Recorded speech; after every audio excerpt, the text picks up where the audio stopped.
Mais il n'y a rien pour eux.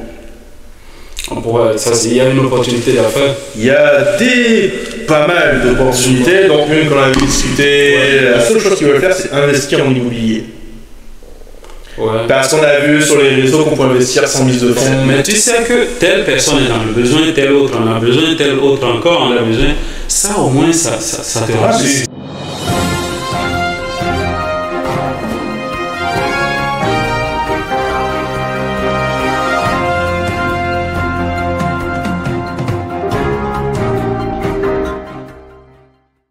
Actuellement, si tu devais choisir entre entreprendre et investir, tu choisirais quoi et pourquoi? Ça dépend à partir du capital et le revenu. Mais j'aime beaucoup le côté investissement. Pourquoi? Parce que c'est le côté justement passif du terme. Ouais. Tu apportes le capital, puis tu laisses grossir ton capital. Ouais. C'est ce que j'aime. Mais quand tu fais ça, indirectement, t'entreprends quand même. Ouais, d'une certaine façon. Puis, tu sais, moi, quand je disais, je me sens plus investisseur qu'entrepreneur.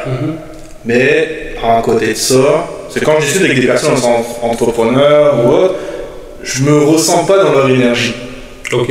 Mais c'est toutes des personnes, peut-être parce que je les idéalise ou sont plus âgées, parce que je connais pas directement des personnes qui sont vraiment plus jeunes que moi, qui ont vraiment un décalage. Moi, je te parle ils ont plus de 10 ans de différence. Ouais. Mais par contre, les opportunités, je les vois. Ouais. Je les regarde. Comme là, l'histoire du studio. Ouais. On en a parlé pendant 1 heure. Ouais. Les opportunités pour les Africains, par exemple, à Chicoutimi. Il y a ces bourrées d'opportunités. Il y en a tellement, la création de...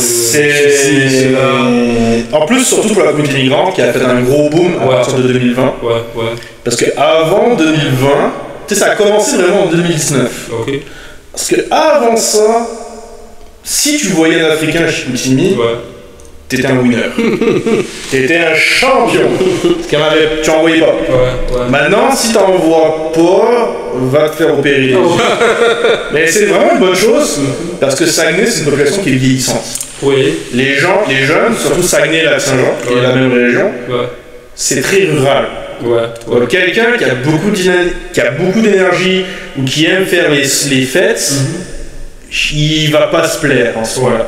Il va plutôt descendre à Québec, Montréal. Donc tout est basé sur la population de Saguenay. Mais là, depuis 2020, il y a un énorme boom d'immigration, mais il n'y a rien pour eux. Il y a une opportunité d'affaires. Il y a pas mal d'opportunités, donc une qu'on avait discuté, combiner plusieurs choses dans le même bâtiment. Ouais. Mais en plus, j'ai appris un truc, c'est que si tu achètes un bâtiment commercial et que tu occupes 51% du bâtiment, t'as pas de mise de fonds à mettre. Ok. 50%. 51%. Ok. Moi, je trouve que ça a fait un bug quand on m'a dit ça. Bon, en fait, je l'ai appris hier, simplement. Ça m'a fait un bug parce que je disais pourquoi. Tu sais, j'aurais compris pour 75%. Tu occupes 75% de la place. Mais ça a de prendre le compris. Mais 51%. Ça fait de toi un actionnaire majoritaire. C'est le bâtiment que tu achètes anyway. Tu sais, le bâtiment commercial, tu l'achètes. Puis tu peux le louer d'autres places. Mais à 51%, soit tu occupes la majorité de la place, t'as pas de mise de fonds à mettre. Wow, ça c'est une bonne affaire. C'est intéressant comme information. Et il faut le savoir. Puis pour toutes les... tu sais, moi je vois beaucoup ici dans la région, qui viennent Cameroun, Côte d'Ivoire, Togo ou autre. Ils viennent ici, puis la seule chose qu'ils veulent faire, c'est investir en immobilier. Parce qu'on a vu sur les réseaux qu'on peut investir sans mise de fonds. Parce que c'est beaucoup plus difficile. Si tu veux, je te donnerai le numéro ou le contact d'une haïtienne, déjà initiale. Ça fait longtemps ça fait plus de 15 ans qu'elle est ici. Puis elle a déjà quand même un beau patrimoine immobilier en investisseur. Puis elle s'est même mis courtier. Fait que tu feras plus sur ce volet-là, si tu veux creuser plus le volet immobilier. Je discuterai, je t'enverrai avec elle, qui pourrait tourner un podcast dans le studio. Qui sera sans doute déjà mis en place à ce moment-là. On verra bien. On verra bien à ce moment-là. Mais non, c'est des opportunités, il y en a. J'en ai plein en tête. Mais le problème, c'est que tout seul, je peux pas les faire. Donc c'est de trouver les personnes qui veulent les faire, les idées y sont, puis elles sont rentables. Il y a le marché. C'est comme tu sais que, puis c'est vraiment pas compliqué à faire des tests. On parle souvent, on en parlait, puis tu en as parlé aussi un peu avec Francis, ouais. Avec Francis, des études de marché de manière générale. Moi j'ai commencé à dire, études de marché, c'est vraiment francophone. C'est vraiment français. Oui.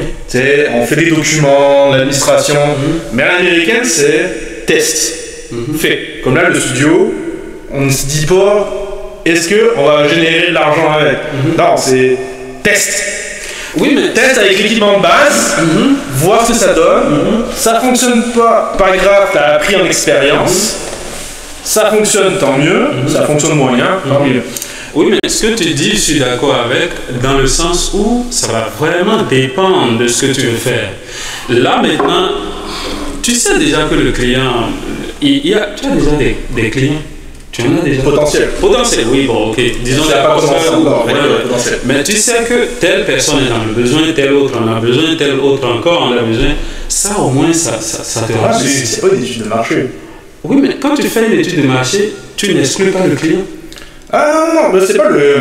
Tu n'exclus pas l'opportunité. Quand on voit les études de marché, c'est hyper... On te demande pas de faire un document de 50 pages et de prendre 3 mois. Non, c'est pas ce que je dis. Non, c'est pas ce que je dis. Non, c'est loin de là. C'est pas ce que je dis. Mais est-ce que tu as des éléments que tu as déjà interrogés? La réponse est oui. Est-ce que le marché est disponible? Parce que quand on parle d'études de marché, tu vas forcément voir les forces faiblesses, tes forces faiblesses de la concurrence, opportunité d'affaires, menace. Toi, tu as vu l'opportunité. Puis il n'y a pas de menace. Il n'y a pas de menace. Puis la menace, c'est quoi? Potentiellement. Ce serait quoi la menace? Il n'y en a pas. Bon, s'il n'y en a pas, tu es déjà dans l'étude de marché. Tu connais tes forces, tu connais tes faiblesses. C'est déjà l'étude de marché. Même si tu n'as pas fait un document de 50 ou de 100 pages, tu vois, oui, lui, il en a besoin. Et puis, il y a quelle opportunité avec le développement du numérique? C'est ça l'entrepreneuriat. Ouais. C'est toi t'en as besoin, moi j'en ai besoin, parfait, on crée quelque chose. Exactement. Le passage à l'action, je suis d'accord, mais tu vois l'étude de marché, il dure 2 minutes. Exact. Tu peux le faire. En 2 ou 3 minutes, tu peux. Ah oui, est-ce que ça c'est correct? Est-ce que ça. Ok. Oui. Mais tu as fait quand même une étude de marché, même si c'est pas un document c'est pas un mémoire ou. Souvent, quand on dit étude de marché, j'ai le document. Je veux faire 1 an, je vais prendre. Non. C'est un document de 30 à 100 pages. Voilà l'idée de business. Non, j'ai pas le temps pour ça. Moi non plus, j'ai pas le temps pour ça. Non. Ça, c'est une étude de marché dans ma définition et dans la manière dont j'ai éduqué. Non, c'est pas ça. En France, un crise administratif. En général, il y a des enseignants qui enseignent le marketing, mais qui n'ont jamais pratiqué le marketing. Ils sont. Ouais, ils connaissent la théorie, mais il faut faire ceci, mais ils n'ont jamais pratiqué le marketing. Donc, ces gens-là ne m'inspirent pas. Non. Mais non, c'est ça. Il y a des choses. Celui qui m'inspire, c'est celui qui est passé à l'action et qui a des résultats. Lui, il m'intéresse. Voilà. Okay. Mais quelqu'un qui connaît la théorie et qui n'est jamais passé à la pratique, non. Le passage à l'action, c'est ça qui définit tout. Parce que même lorsqu'on passe à l'action, il y a des subtilités, il y a même des hypothèses qu'on ne s'était pas formulées au départ et qui surgissent. Donc, c'est ça. Une étude de marché, ça peut se faire rapidement, on n'a pas forcément besoin d'un mémoire, un document de 50, 100 pages, non.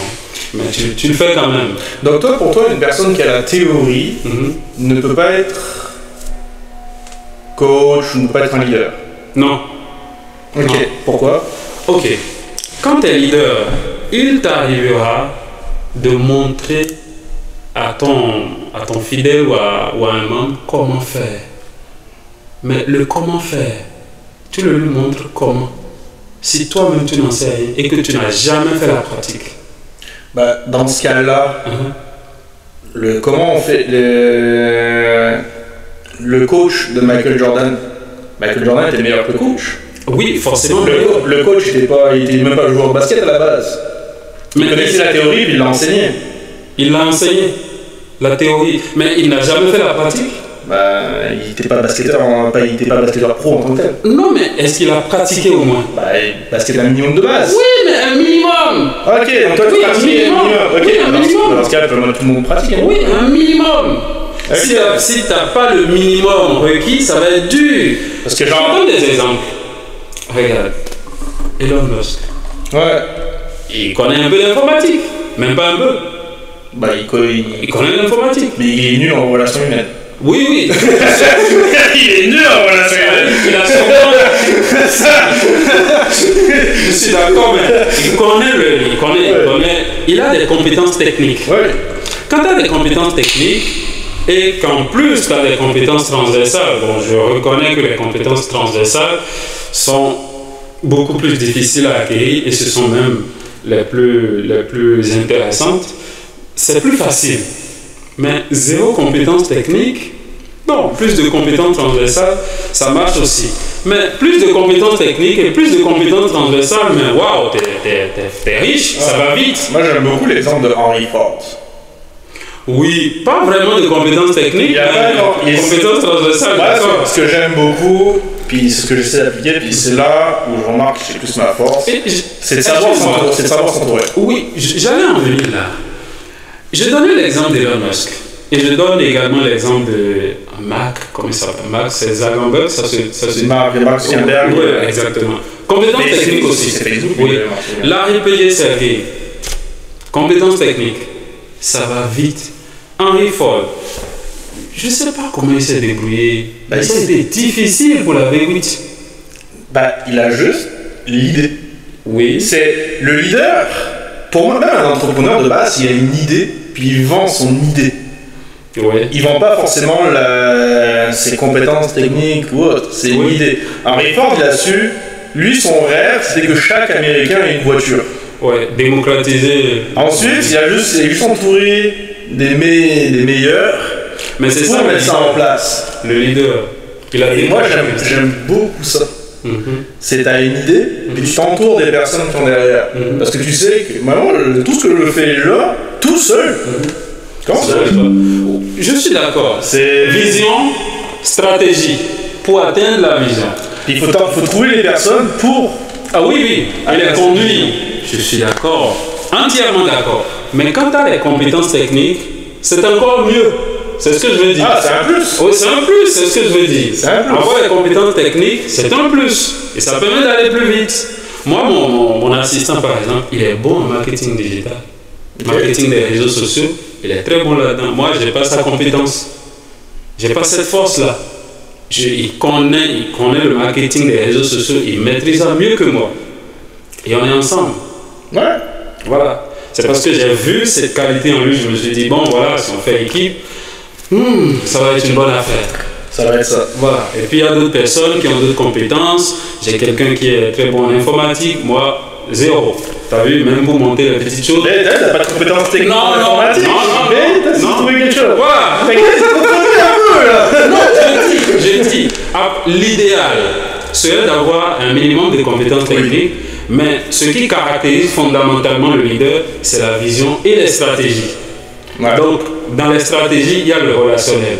Trouver les gens, reconnaître les gens qui ont du potentiel, des gens qui ont des compétences dont on a besoin pour réaliser le but. Pas forcément des gens qui ont le même profil que nous, non. C'est pas ça, mais des gens qui ont des compétences complémentaires et qui vont fédérer à la réalisation de la vision et pouvoir les manager, pouvoir les leader et les accompagner. Mais quand on a les compétences techniques, c'est un plus. C'est un plus. C'est un plus. Voilà, c'est mon propos. C'est tout ce que je dis. Juste, ça ne va pas forcément être un expert dans son domaine. Non, pas forcément. Et juste suffisamment pour vérifier le travail de l'autre et poser les bonnes questions. Exactement. Ça, dans ce cas-là, je suis d'accord. Voilà, c'est ça. Et dans ce cas-là, c'est une de mes forces parce que je m'intéresse à tous les sujets. Voilà. Mais ça, c'est une richesse, par exemple. Je m'intéresse être ouvert sur tous les sujets. Ça, c'est de la richesse pour moi. Ne pas être fermé. Imagine qu'Henry Ford avait des compétences dans l'automobile. Les ingénieurs ont mis 6 mois, 1 an. Ça aurait pas eu la... Peut-être ça. Exactement. Ça aurait été peut-être moins fort en impact. Exactement. Exactement, c'est ce que j'ai dit. Moi, j'aime beaucoup l'histoire du procès d'Henry Ford, où les concurrents veulent le faire passer pour un idiot. Oui. Donc là, il posait plein de questions historiques sur telle guerre, il y a eu tant de personnes qui arrivaient. Et là, il voyait qu'il n'y avait pas de réponse, et que les avocats, l'attaquant, commençaient à le ridiculiser. Vous savez, il savait même pas ça, etc. Puis là, il dit, non, je ne connais pas la réponse. Mais juste à appuyer sur ce bouton-là, puis j'ai quelqu'un qui connaît les réponses.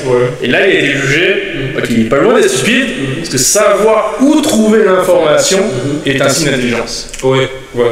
Puis maintenant, ça accélère encore plus avec tout ce qui est IA. Là. Maintenant, mais ceux qui lui posaient autant de questions ne savent pas ce que c'est être leader. Ils ne savent pas seulement ce que c'est l'intelligence.